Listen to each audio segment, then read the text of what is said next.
신약성경 제20페이지 마태복음 제13장 말씀, Matthew chapter 13, 13장 말씀입니다. 그날에 예수께서 집에서 나가사 바닷가에 앉으심에 큰 무리가 그에게로 몰려들거든 예수께서 배에 올라가 앉으시고 온 무리는 해변에 섰더니 예수께서 비유로 여러 가지를 저에게 말씀하여 가라사대 씨를 뿌리는 자가 뿌리러 나가서 뿌릴 때 때로는 길가에 떨어짐에 새들이 와서 먹어버렸고 때로는 흙이 얕은 돌밭에 떨어짐에 흙이 깊지 아니하므로 곧 싹이 나오나 해가 돋은 후에 타져서 뿌리가 없으므로 말랐고 때로는 가시떨기 위에 떨어짐에 가시가 자라서 기운들을 막았고 때로는 좋은 땅에 떨어짐에 혹 100배, 혹 60배, 혹 30배 결실을 하였느니라. 그 있는 자는 들으라 하시니라. 제자들이 예수께 나와 가로되 어찌하여 저에게 비유로 말씀하시나이까? 즉 자세하게 쉽게 하지 않고 어렵게 어두운 말로 하시나이까? 대답하여 가라사대 하늘나라의 비밀을 아는 것이 너희 제자들에게는 허락이 되었으나 저희 무리에게는 아니 되었나니 누구든지 있는 자는 받아서 더 넉넉하게 되고 누구든지 없는 자는 그 있는 것도 빼앗기리라. 그러므로 내가 저 사람들에게는 비유로 말하기는 저희가 보아도 보지 못하며 들어도 듣지 못하며 깨닫지 못함이니라. 이사야의 예언이 저에게 이루었으니 일렀으되 너희가 듣기는 들어도 깨닫지 못할 것이요 보기는 보아도 알지 못하리라.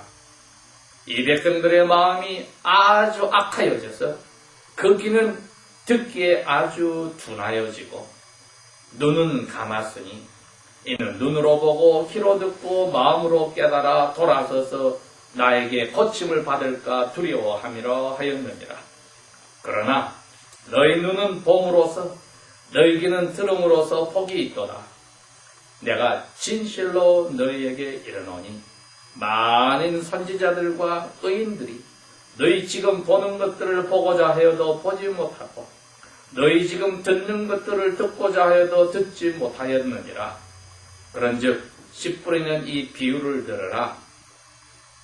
누구든지 하나님 나라의 말씀을 듣고 깨닫지 못할 때에는 악한 자가 와서 그 마음에 뿌려진 그 말씀을 빼앗아 버리나니 이것이 곧 길가에 뿌려진 자요.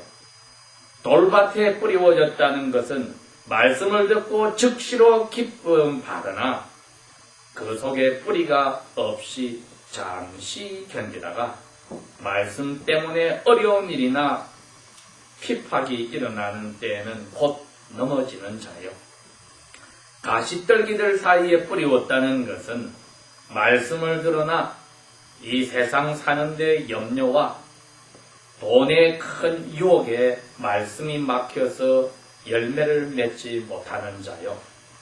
좋은 땅에 뿌리웠다는 것은 말씀을 듣고 깨달은 자니 열매를 맺어서 혹 100배, 혹 60배, 혹 30배 열매를 맺게 되느니라 하시더라. 아멘. 저희들이 신앙생활하면서 이 씨 뿌리는 비유에 대해서는 여러 번 들어보았을 겁니다. 그런데 오늘은 저희들이 이제 날씨가 봄이 다가오기 시작하니까 오늘 눈이 쏟아졌지만은 봄이 다가오기 시작하니까 이 봄이 다가온 것을 생각해 보면은 이제 농부들이 벌써 씨 뿌리는 준비를 시작을 합니다. 그래서 저희들도 마음속에 심어진 씨가 어떻게 예수 믿고 나서 오늘까지 자라고 있는지를 한번 살펴보도록 하겠습니다. 13장 1절에 그날에 예수님께서 집에서 나갔다 했는데 그날이 무슨 날이냐 했더니 예수님 입에서 무시무시한 이야기를 한 날입니다. 그 앞에 12장 45절에서 50절을 봅니다. 집에서 46절부터 어느 집에 들어가서 가르치고 계시는데 예수님의 어머니와 동생들이 예수님께 말하려고 집 밖에 섰더니 한 사람이 예수께 여쭤보되 보소서 당신의 어머니와 동생들이 당신께 말하려고 집 밖에 섰나이다 하니 그 말하던 사람에게 예수께서 대답하여 가라사대 이 사람아 누가 내 어머니고 내 동생들이냐 하시고 손을 들어서 집안에 있는 자기 제자들을 가리켜 가라사대 나의 어머니와 나의 동생들을 보라. 누구든지 하늘에 계신 내 아버지의 뜻대로 하는 자가 내 형제요 내 자매요 나의 어머니니라 하시더라 하고 이야기한 날입니다. 여러분 이 세상에서 가장 끊기 어려운 게 뭡니까? 부모와 자식 사이고 같은 부모 밑에서 태어난 형제 자매입니다. 그런데 예수님이 하늘나라에 대해서 이야기하실 때에 하늘나라의 법 중에 하나가 제일 무서운 법이 이겁니다. 이 세상에서 이루어진 family ties, 인간관계 중에 가장 피로 연결이 된 부모와 자식과 형제 자매 사이도 끊어지고 하나님하고 연결이 되는 것이 하나님 나라의 법칙입니다. 왜? 거기에는 앞으로 죽으실 예수님의 피가 통해서 하나님과 우리가 아버지와 아들, 딸들이 되기 때문에 이 피는 부모님에게 받은 피로서 우리가 부모님과 형제 자매가 부모와 자식이 된 것보다 훨씬 더 강하고 진하다는 것을 잊지 말아야 합니다. 그러니 예수 믿는데 형제 자매나 부모와 아들, 딸들이 유혹이 되고 걸림돌이 되고 방해가 될 수가 있기 때문에 예수님이 누구든지 나를 따라와서 나의 제자가 되려는 사람은 앞으로 예수 믿고 나서 하나씩 고쳐야 될 것은 하지 않으시고 나를 믿고 나의 제자의 첫걸음이 되려는 사람은 정리할 게 있으니 나보다도 부모나 형제, 자매, 남편, 아내를 사랑하면 안 된다. 그 유혹을 이긴 사람만이 예수쟁이가 된다는 겁니다. 예수 믿고 나서 이 욕심을 하나씩 정리하라는 게 절대로 아니올시다. 이 씨 뿌리는 비유는 그 말씀을 하신 분이 한 이야기입니다. 누구든지 내가 하나님 아버지의 외동아들로 아버지 말씀대로 살듯이 누구든지 내 제자처럼 다 정리하고 하나님 아버지 말씀대로 사는 저 사람이 내 어머니가 되고 내 누나가 되고 동생들이 된다. 이 무시무시한 법칙을 잊어서는 안 됩니다. 그렇게 하고 그 집에서 나와서 호숫가로 게네사렛 호숫가로 갔더니 사람들이 잔뜩 모여서 예수님을 기다리고 있었더라. 이분들은 하나님 앞에 날마다 사는 은혜를 받았지만 하늘나라의 시민이 되는 은혜를 못 받은 사람들이었습니다. 왜? 예수님이 그분들을 보고 그분 마음을 알았습니다. 그분들은 왜 예수님을 기다리고 있느냐? 뭘 얻어먹을까? 병이라도 나아볼까? 어떻게 좀 내 생활이 편해볼까? 그걸 바라고 온 사람들입니다. 우리가 그것을 바라고 예수를 믿으면 예수님이 너는 사람 사는 은혜는 받았어도 하늘나라 시민이 되는 은혜가 없다고 하십니다. 그래서 자기 옆에 따라다니는 제자들에게 왜? 하던 일도 그만두고 집도 떠나서 예수님을 따라다니는 사람들입니다. 이분들이야말로 제자들입니다. 이분들에게만은 너희들에게는 하나님이 세상에 그냥 살아가는 그 은혜뿐 아니라 하늘나라의 시민들이 되어서 하나님의 아들, 딸이 되는 은혜를 선물로 주셨다고 했습니다. 이건 선물로 떨어진 것입니다. 그러니 우리가 노력해서 하늘나라의 시민이 될 수는 없습니다.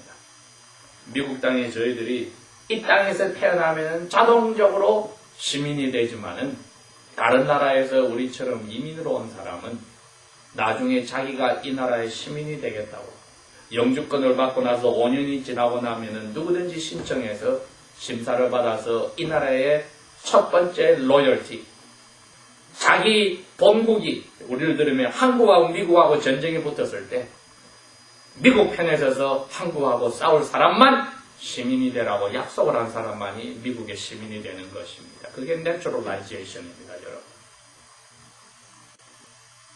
그게 미국의 첫 번 이 나라를 세운 사람들이 자기 부모, 형제, 친척이 사는 바로 영국에다 총을 대고 싸웠던 사람들이기 때문에 그 법을 따라서 이 나라의 시민이 되는 사람은 똑같은 이 나라가 첫째란 것을 결심한 사람의 시민이 되라고 합니다. 예수님이 이 미국보다도 더 무서운 법을 이야기하셨습니다. 제일 먼저 목사님이 되고 나서 하신 말씀이 회개하라! 하늘나라가 이제 이 땅에 너희들에게 왔다! 내가 그 나라의 왕이다! 내가 그 나라를 세우려고 너희들에게 왔는데 너희들은 마음을 돌려라! 회개하란 말이 그 뜻입니다. 마음을 돌려라. 예수님의 이종 육촌 형님 되는 세례 요한도 광야에서 사람들에게 설교할 때 회개하라고 이야기를 합니다. 그래서 사람들이 왔어요. 와가지고 그분에게 우리가 어떻게 하면은 죄 씻음을 받아서 마음을 돌립니까? 그랬더니 그분이 그럽니다. 너 지금 하던 거 생각해보고 돌려라. 너 군인이라고 힘으로 가지고 다른 사람을 억눌러서 너 빼앗아갔어? 그거 그만둬. 너 월급 받는 거로 고맙다고 생각하고 살아. 그 다음에 세금을 많이 뜯어가지고 자기 주머니에 넣고 조금만 바치는 사람들에게 세리들에게 그럽니다. 너희들은 정해놓은 세금에는 받지를 마라. 이런 식으로 마음이 바뀌는 사람은 삶이 바뀌어야만 회개가 되었다는 것입니다. 여러분, 이게 하나님이 주신 선물입니다. 하나님이 마음의 변화를 주는 사람은, 위로부터 마음이 바뀐 사람은 생각이 바뀌어서 그전하고 똑같이 살 수가 없게 됩니다. 이런 은혜를 받은 사람들의 마음이 오늘 13장 설교 말씀의 좋은 밭이라는 겁니다. 우리가 그 좋은 밭을 바꿀 수가 없습니다. 우리는 오늘 예배당에 앉아서 말씀을 듣는다 말은 은혜를 받아서 좋은 밭으로 바뀌었기 때문에 이 말씀을 듣고 설명이 있습니다. 왜? 그 호숫가에 서 있던 분들에게는 예수님이 설명을 안 해줘서 깜깜합니다. 그 사람들. 들어도 무슨 말인지 모르는데. 우리는 지금 설명을 주님이 다 해주시고 마치 그 자리에 예수님의 제자들에게 해주시듯이 우리에게 지금 그 2000년이 지나 오늘날 이야기해 주시니까 우리는 은혜를 받은 사람입니다. 저희들이 그걸 잊어버리지 말아야죠. 그래서 나는 이제 노력해서 좋은 밭이 될 거야. 천만에 인간 스스로는 공자님이 석가님이 오셔도 스스로 좋은 밭을 바꿀 수가 없습니다. 그분들은 그것을 못하기 때문에 고민하고 종교를 세울 정도로 하다가 돌아가셨어요. 하나님의 은혜를 받은 사람은 좋은 밭이 되었으니 오늘은 우리가 이것을 알고 가야 합니다. 나는 은혜로 마음이 바뀌었느니라. 내가 바꾸는 게 아니라 이미 바뀌었느니라. 나는 은혜로 마음이 이미 바뀌었느니라. 이것을 잊지 말아야 합니다. 안 그러면 돌을 열심히 닦아서 하늘 가겠다고 생각하는 큰 하나님이 가장 미워하고 싫어하는 사람이 됩니다. 나는 은혜로 마음이 바뀌었기 때문에 아침에 눈을 뜰 때는 이렇게 됩니다. 하나님, 나는 이 좋은 밭으로 마음을 바꿔주셨으니 여기서 나쁜 것이 나오지 않도록 오늘 하루도 시험, 유혹에 들지 않게 하옵시고 악한 마귀에게서 보호해 주십시오. 이 기도가 필요한 겁니다. 저를 좋은 밭으로 바꿔주십시오가 아니라 바꿔주신 좋은 밭에 남을 미워하고 용서하지 못하는 죄가 나오지 않도록 막아주시고 마귀의 유혹에 빠지지 않고 그것이 공격하는데 막아주십시오 하는 기도가 하루의 시작이 있어야 하는 겁니다. 그러니 오늘 이 말씀을 그 수많은 사람들에게 하면서 이 사람들은 제자들아, 너희 조상들이 750년 전에 선지자 이사야가 했을 말이다. 즉 나라 전체가 큰 교회인데 인구가 300만이라 합시다. 그 300만 가운데 하나님 말씀대로 마음이 은혜받아 바뀌어 사는 사람들이 아주 작았다는 겁니다. 그래서 하나님의 말씀대로 전해주는 이사야 선지자가 그랬습니다. 너희들은 이 세상에 먹고 사는 데 재미가 빠졌어. 부자는 더 부자가 되고 가난한 사람 땅을 싸게 사가지고 점점 늘려서 여름 궁전, 겨울 캐빈 이렇게 별장들을 짓고 살고 더욱더 좋은 옷을 수입해서 입고 살고 가난한 사람은 피를 짜내서 살고 재판관에게 뇌물을 줘가지고 자기에게 부자들에게 힘 있는 사람에게 재판을 좋게 하려고 하는 이 나라는 하나님 앞에 화를 받는다고 선언한 그때에 하나님이 이사야 선지자를 통해서 한 이야기입니다. 이 백성들이 다 부자나 가난한 사람이 부자는 부자대로 가난한 사람은 가난한 사람대로 전부 다 부자를 닮아가려고 하나님을 떠난다. 그러니 내가 선지자 너에게 말하는데 이 사람들에게 이야기를 해줘라. 아무도 못 알아듣게. 그래서 전부가 마음의 용서를 받지 못해서 버림을 받도록 설교를 해라고 했습니다. 예수님이 그 서 있는 분들에게 똑같은 이야기를 하는 겁니다. 그러면서 제자들에게 봐라. 나에게 와서 잘 먹고 잘 살고 건강하고 이 세상에 잘 살겠다고 온 사람들에게는 내 말을 들어서 될 은혜 받을 길이 막혔느니라.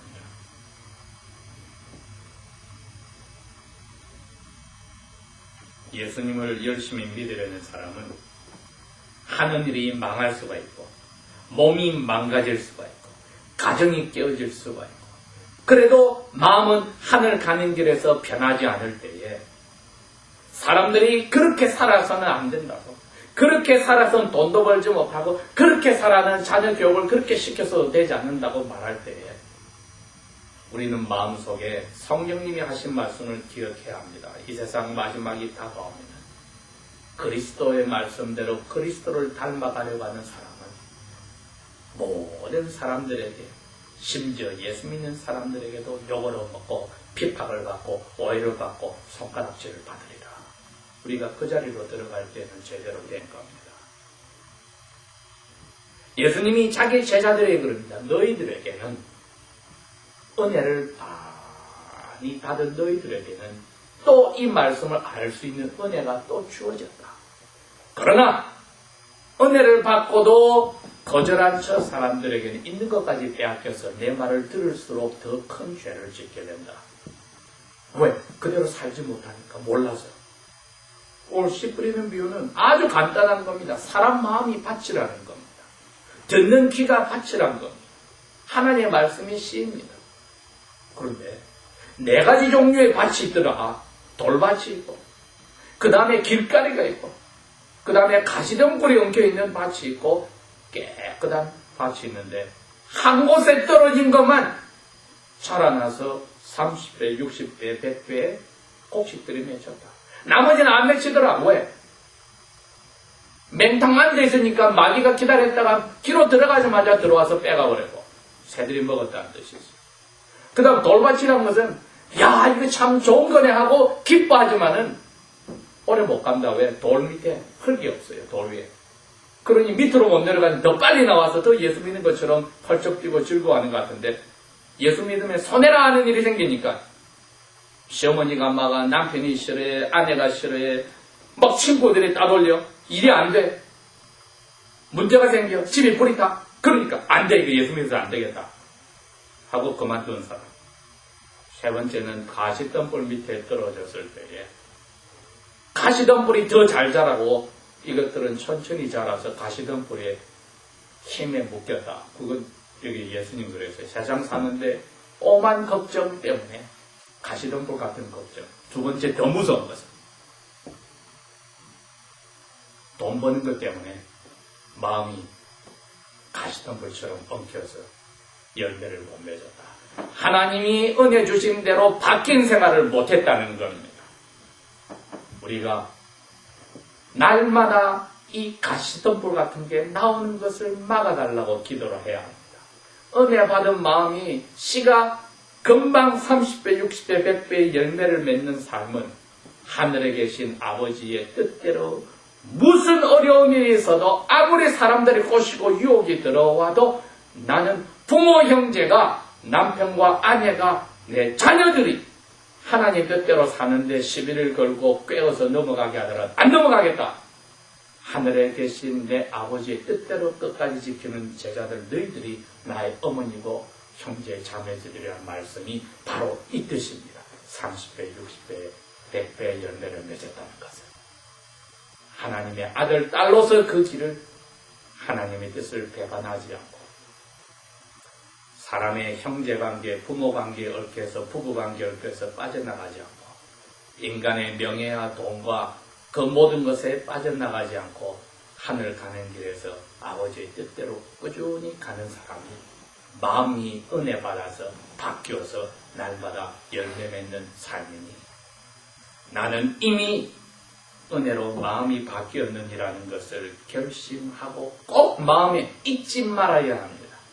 마귀는 우리로 알고 너는 노력해서 바꿔도 안 되지. 그러니까 너는 안 돼. 너는 노력해서 바꿔가 될 거야. 하고 꿰일 때마다 아니야. 예수님이 대신 벌받아서 나는 좋은 밭이 되어 있으니 이것을 가꾸는 일만 하겠어. 하나님 말씀대로 무슨 어려운 일이고 유혹이 있어도 나는 걱정 때문에 흔들리지 않고 돈 버는 것 때문에 흔들리지 않고 엄마 아빠 부모 형제 내 아들 딸들 때문에 흔들리지 않고 나는 하늘 가는 길을 끝까지 가겠어. 이것이 제자들이 받은 축복이요 저희들이 받는 복입니다. 기도하겠습니다. 하늘 가는 길에 방해되는 것들이 가장 인간의 가운데서 가까운 가족 관계며 그리고 앞날에 알지 못하는 데한 걱정 근심이며 살아가는데 이 세상에서 필요하고도 넘치게 생각하는 재물과 돈인 것을 오늘도 보여주시며 이것에 빠지지 말도록 은혜를 주신 아버지 감사합니다. 우리 스스로는 꼭 넘어질 수밖에 없으니 날마다 하루를 선물로 주시는 시작보다 그날을 마감하여 잠드는 순간까지 우리를 마귀의 유혹에서 지켜주시고 그 힘에서 저희들을 건져주셔서 아버지를 향한 사랑이 점점 커져 나가는 은혜 계속하여 내려주십시오. 예수님 이름으로 감사 기도합니다. 아멘.